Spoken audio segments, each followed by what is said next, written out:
The train station in New York was never quiet. Every day, thousands of people rushed through it. Shoes clicked on the marble floor, voices echoed, and screens flashed arrival times. But in the middle of all that noise stood a man who never spoke. His name was Daniel Carter. Daniel had been seen there many times before. He always wore a plain black coat, carried no bags, and stood in the same corner near the big clock. Some people thought he was waiting for someone. Others thought he was homeless.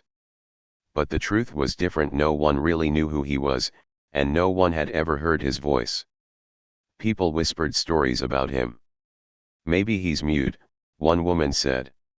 "No, I heard he lost his family in a fire," another replied. "He gives me chills," a man muttered. And so, day by day, Daniel became a mystery. A silent shadow in a city that never slept. One evening, Emily Parker, a young journalist, noticed him while hurrying to catch her train. She was in her late 20s, with bright eyes and a sharp mind. She wrote small stories for a local paper, but she dreamed of something bigger, something that could change her career. When she saw Daniel standing there, silent and alone, her instincts told her he was more than he appeared.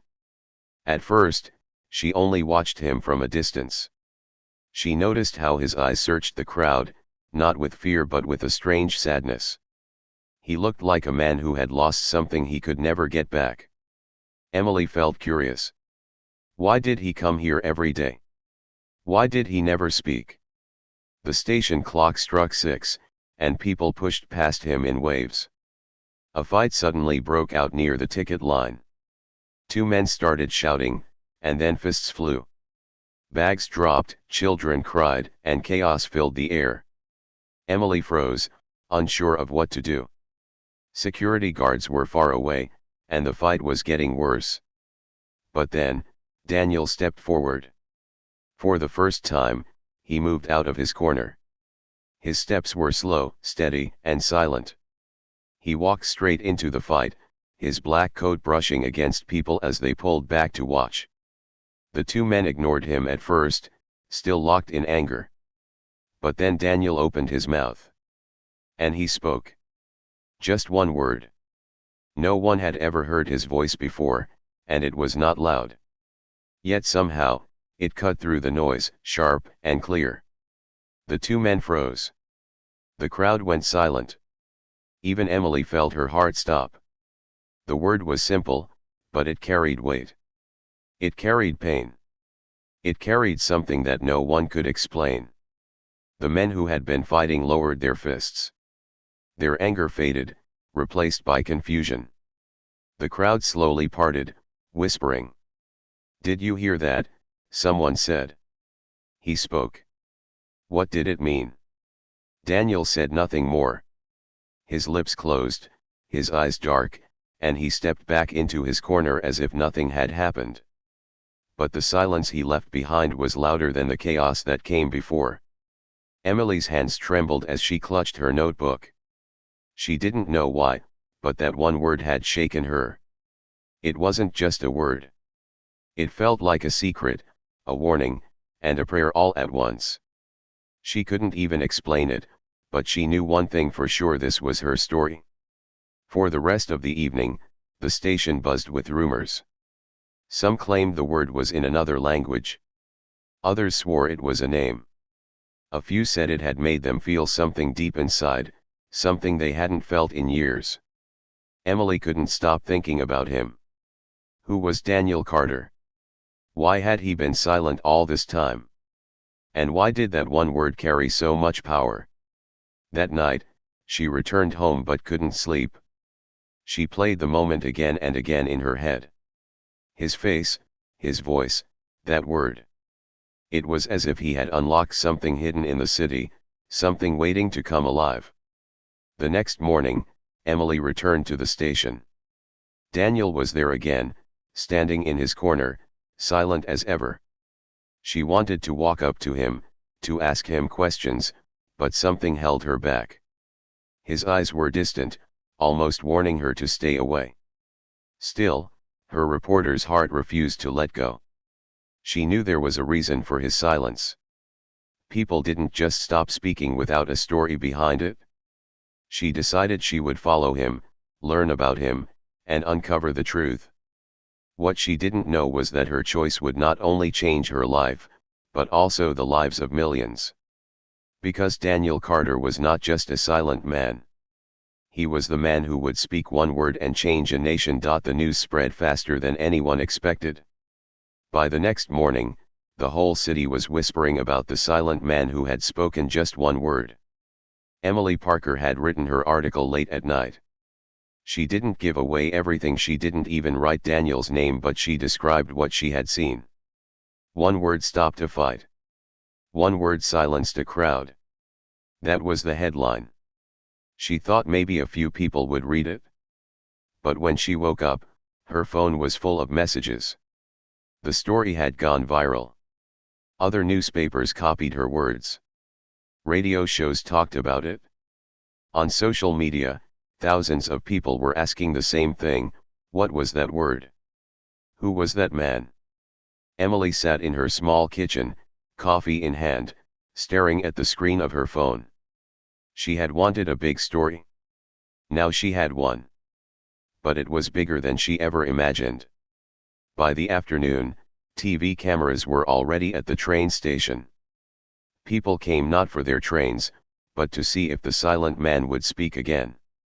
Daniel Carter stood in his corner like always, his black coat hanging from his shoulders, his face unreadable. He ignored the cameras, the questions, and the curious eyes. Emily returned too, notebook in hand. She wanted to talk to him, but something stopped her. He looked untouchable, like a figure carved from stone. Still, she felt the same pull she had felt the first time. He was carrying something heavy inside, something the world was only beginning to see. That evening, a crowd gathered around him. Some shouted questions. What was the word? Say it again. Are you a prophet? Daniel did not answer. He kept his eyes low, silent as ever. But Emily noticed something. His hands trembled slightly, as if he was fighting an emotion he couldn't let out. The people around him began to argue. Some believed the word was a message from God. Others thought it was a code, a warning about the government, or even a trick. But no one could deny the truth. He had spoken, and it had changed something in the air. That night, Emily's editor called her. "You need to stay close to him," the editor said. "This man is news. Find out who he is. Find out what the word means." Emily agreed, though she wasn't sure why. She felt nervous. It was more than just a story now. Something about Daniel touched her heart in a way she didn't understand. The next day, she followed him. She watched as he left the station and walked the streets of the city. He didn't go to a home or an office. Instead, he sat on a park bench, staring at the lake. Hours passed, but he didn't move. Emily wanted to approach him, but before she could, a black car pulled up beside the park. Two men in suits stepped out. They looked like government agents, their faces cold and sharp. They walked straight to Daniel and whispered something to him. Daniel did not reply. He simply stood up and walked away, leaving the men frowning. Emily's heart raced. Who were they? Why were they interested in him? Later that night, as she prepared her notes, her phone buzzed. An unknown number sent her a message. Stay away from him. He is dangerous. Emily's hands shook. Dangerous. Daniel didn't look dangerous. He looked broken, haunted, but not violent. Still, the warning chilled her. The following morning, Emily decided to take a risk. She approached him directly at the station. Her steps were careful, her voice soft. "Daniel Carter," she said. For the first time, his eyes met hers. They were deep, gray, and full of sadness. He didn't speak, but he didn't turn away either. "I know you don't want to talk," Emily continued. "But people are searching for answers. I'm searching too. Why did you speak that one word? What does it mean? Daniel's lips moved slightly, as if he wanted to answer, but no sound came out. He lowered his gaze again. Emily almost gave up, but then he whispered, not loud, but enough for her to hear. It was her name. Emily froze. Her chest tightened. Her name? Whose name? She asked. Daniel said nothing more. He turned and walked away, leaving Emily standing there, shaken to her core. She understood now this was not just about the city, not just about politics or mystery. The word he had spoken, the word that had stopped a fight and moved a crowd, was tied to someone he had loved. Someone who was gone. And Emily knew, with every beat of her heart, that she needed to find out who she was. But she also knew something else: the people in suits, the ones watching Daniel, would not let her search easily. And somewhere, deep inside her, a warning whispered, if you follow him, your life will never be the same. Emily Parker could not sleep. The words echoed in her head again and again. It was her name. Daniel Carter had spoken to her, not to the crowd, not to the cameras, but to her. And in those three quiet words, Emily felt both heartbreak and mystery. Someone had been important to him. Someone he had lost. The next morning, Emily began to dig. She searched old records, news reports, and archives. Daniel Carter's name appeared only a few times: a college graduate, a skilled engineer, then, nothing. His life had vanished from the records almost 10 years ago. But there was one name that kept appearing next to his: Sarah Mitchell. Sarah had been a teacher, young and bright, with a smile captured in photographs that made Emily pause. There were pictures of Sarah and Daniel together at events, walking hand in hand, even laughing in a cafe. But then Emily found something darker. Sarah Mitchell had died 7 years ago. Officially, it was an accident, a car crash on a quiet road. But the reports were strange. Witnesses said she had been scared in the days before her death. She had told friends she was working on something too dangerous to speak about. Emily sat back in her chair, her heart racing. Could this be the truth? Was Sarah's death really an accident, or had someone silenced her? That afternoon, Emily returned to the train station. She found Daniel in his usual place, standing under the clock. For the first time, she walked straight to him without hesitation. Sarah Mitchell, she said softly. Daniel's entire body froze. His eyes, normally calm, filled with pain. For a moment, Emily thought he might walk away, but then he slowly sat down on a bench. Emily sat beside him. I know she mattered to you. I know the word you spoke was her name. Daniel finally turned his head, his lips trembling. For the second time, he spoke to her. His voice was low, heavy, almost broken. She was my world, he whispered. Emily felt a lump in her throat. She had prepared for facts, for cold information. But the way he said those words, soft, full of love and grief, cut deeper than she expected. She died in a car accident, Emily said gently. But I don't think it was just an accident. Was it? Daniel's jaw tightened. He looked away, his eyes burning with silent anger. He didn't answer, but his silence told her more than words ever could. Emily leaned closer. What was she working on? Why would someone want to stop her? Daniel's hand clenched into a fist. His voice came out rough, almost a growl. She found something. Something powerful. She wanted to expose them. They killed her for it? Emily's heart pounded. Expose who? She wanted to ask, but before she could, a voice interrupted. Miss Parker. Emily looked up. A man in a dark suit stood nearby. His face was sharp, his eyes cold. He was one of the men she had seen by the black car earlier. You should stop, the man said. His tone was calm, but his words carried a threat. This man is dangerous. Walk away before it's too late. Emily stood her ground. Dangerous? He's grieving. He's not a threat. The man's lips curled into a thin smile. Grief makes people reckless. And so does curiosity. He looked at Daniel. Keep your silence, Carter. For your own good. Before Emily could respond, the man turned and walked away, disappearing into the crowd. Her hands shook.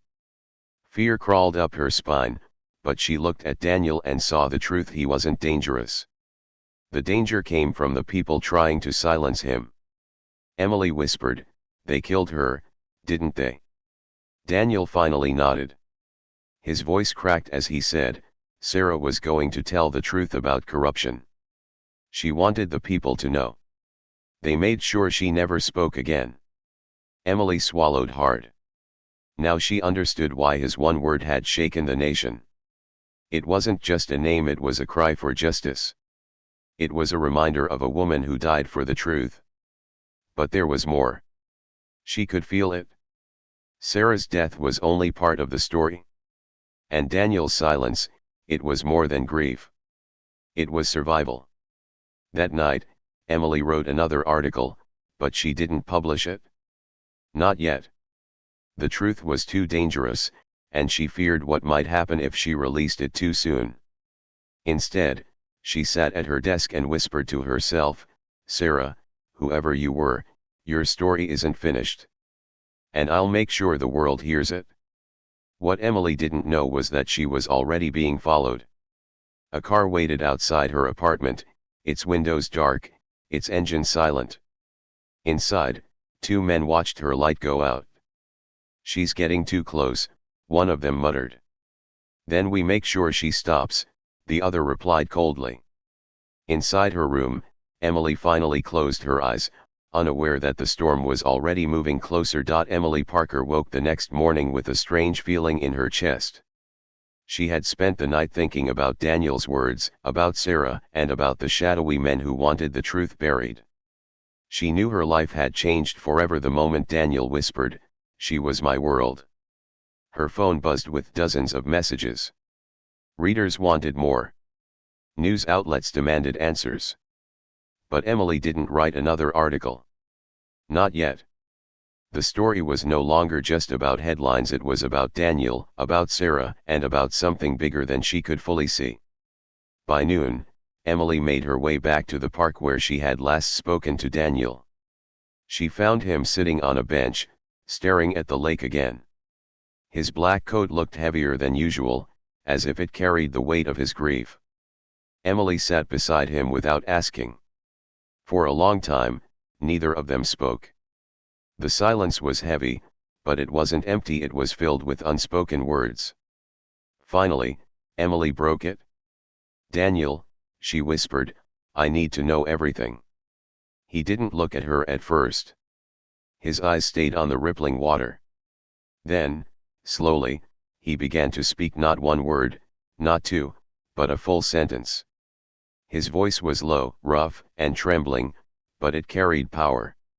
"They killed her because she was brave," he said. Emily's chest tightened. Hearing him speak more than a word felt like a breakthrough, like a door opening after years of being locked. "Tell me," she urged gently. Daniel turned to her, his face shadowed with pain. "Sarah discovered documents. Proof of corruption in the highest offices. She wanted to share it with the world. She told me she was ready, but I told her to wait. I thought I could protect her." His hands shook. The next day, she was gone. The car crash wasn't an accident. I knew it the moment I saw her body. Tears stung Emily's eyes, though she fought to keep them hidden. She reached out and placed her hand over his. "You can't blame yourself. They silenced her, not you." Daniel's gaze softened. For a moment, he looked at her the way a drowning man looks at air. He whispered, "You remind me of her. Brave. Too brave." Emily's heart skipped. She hadn't expected that. A warmth filled her chest, but so did fear. She knew she was walking the same dangerous path Sarah had once walked. Before she could answer, a sharp sound cut through the park. A car door slammed. Emily turned her head and froze. Two men in suits were walking toward them. The same men she had seen before. Daniel immediately stood, his jaw tight. "Go," he whispered. "Get away." But Emily didn't move. Her instincts screamed danger, but something inside her refused to leave him. The men stopped a few feet away. One of them spoke in a cold voice. "Carter. Miss Parker. This is your last warning. Stop digging, or you will both disappear just like she did." Emily's blood turned to ice. The men weren't even hiding it anymore. They had admitted the truth without saying Sarah's name. Daniel stepped forward, his shoulders tense.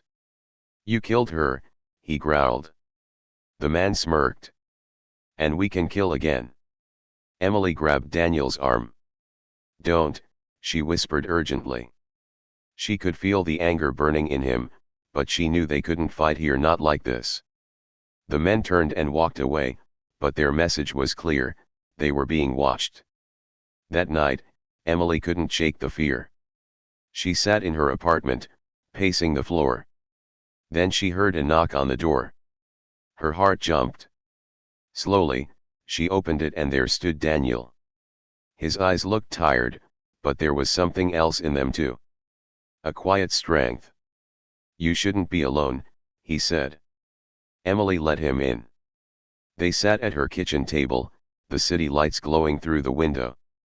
For hours, they spoke. Daniel told her stories of Sarah, the way she laughed, the way she never gave up, the way she believed truth could save people. Emily listened, her heart aching, but also warming. She saw the love he still carried. When Daniel finally fell silent, Emily reached across the table and touched his hand again. "Sarah's fight doesn't have to end. We can finish what she started. Together." Daniel looked at her, his gray eyes filled with both pain and something new, hope. For years he had carried his grief alone. Now, for the first time, he felt he wasn't alone anymore. But before that hope could grow, danger struck. The sound of glass shattering filled the apartment. Emily gasped as a small object rolled across the floor. Daniel's eyes widened. "Get down," he shouted. An explosion of smoke filled the room. They coughed, eyes burning, as masked figures rushed inside. Strong hands grabbed Daniel, forcing him to the ground. Emily screamed and tried to fight, but one of the men shoved her back. Within seconds, Daniel was dragged toward the door. His eyes locked on Emily's as he struggled. "Stay safe," he shouted. And then he was gone. Emily collapsed to the floor, coughing, her heart breaking. Fear consumed her, but so did determination. She knew one thing for certain: Daniel had been taken by the same people who had killed Sarah. And if she didn't act soon, he would never come back. Emily Parker's apartment was silent after the attack, but her heart was not. It beat with panic, fear, and something stronger: determination. Daniel Carter had been taken. She could still see the look in his eyes as masked men dragged him away. The same men who killed Sarah. The same men who wanted silence. Emily knew she couldn't call the police. The men weren't criminals hiding in shadows, they were part of the system. If she trusted the wrong person, Daniel would disappear forever. Just like Sarah. Her hands trembled as she pulled out her laptop. She opened Sarah's old files, the ones she had found in her research. Hidden in those documents were reports of corruption, secret deals, and stolen money tied to powerful politicians. And one name appeared again and again: the senator who had once warned her, Senator Whitmore. Emily realized the truth. Sarah had died because she was about to expose Whitmore. Daniel had stayed silent all these years to survive. And now, if she didn't act, Whitmore would destroy Daniel too. By morning, Emily had a plan. She contacted every journalist she trusted, every independent network, and spread Sarah's story. She promised evidence. But she also knew that words alone wouldn't be enough. Daniel had to be seen. His voice had to be heard. Hours later, news spread that Senator Whitmore was holding a public speech at City Hall. Emily's chest tightened. If she wanted to save Daniel, that was the place. With courage she didn't know she had, Emily followed her instincts. Using Sarah's files and clues from Daniel's words, she found the building where he was being held. It was guarded, but luck or fate was on her side. A fire alarm in the building distracted the guards, giving her the chance to slip inside. Her heart raced as she moved down the dark hallway. Behind a locked door, she found him. Daniel was bruised, tied to a chair, his eyes tired but still burning with defiance. Emily, his voice was weak, but hearing her name gave her strength. "Don't talk," she whispered as she freed him. "We're not done. Sarah's story isn't done. You're coming with me." Daniel stumbled as he stood, but his hand gripped hers tightly. For the first time in years, he felt like he wasn't carrying the burden alone. Together, they made their way through the chaos of alarms and smoke. When they stepped outside, the city lights hit them and so did the noise of a massive crowd. Thousands had gathered for Senator Whitmore's speech. Cameras flashed, reporters shouted, and the air was alive with tension. Emily knew this was the moment. She pushed Daniel forward. "Speak," she whispered. "It's time."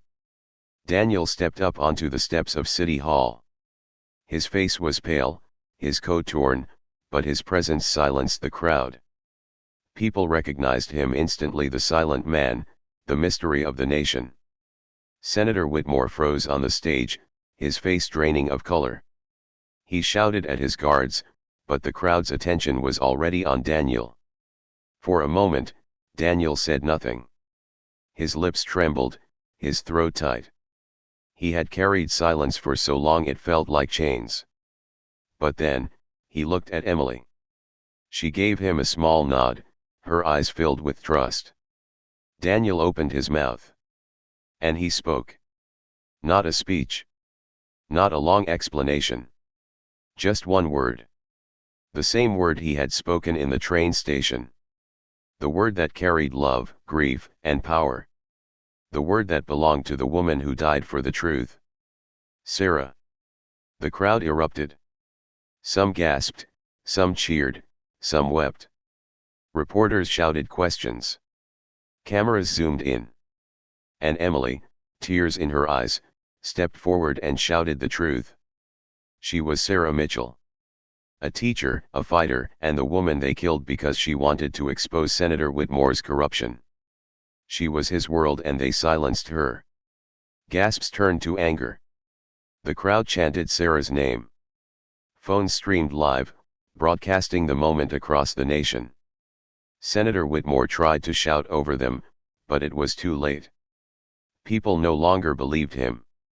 The chant grew louder, spreading like fire. Sarah. Sarah. Sarah. In that moment, Sarah wasn't just a name. It became a symbol. A symbol of love. A symbol of truth. A symbol of the power one word could carry. Police surrounded Whitmore, questions flew from every direction, and the senator's empire of lies began to crumble. Daniel turned to Emily.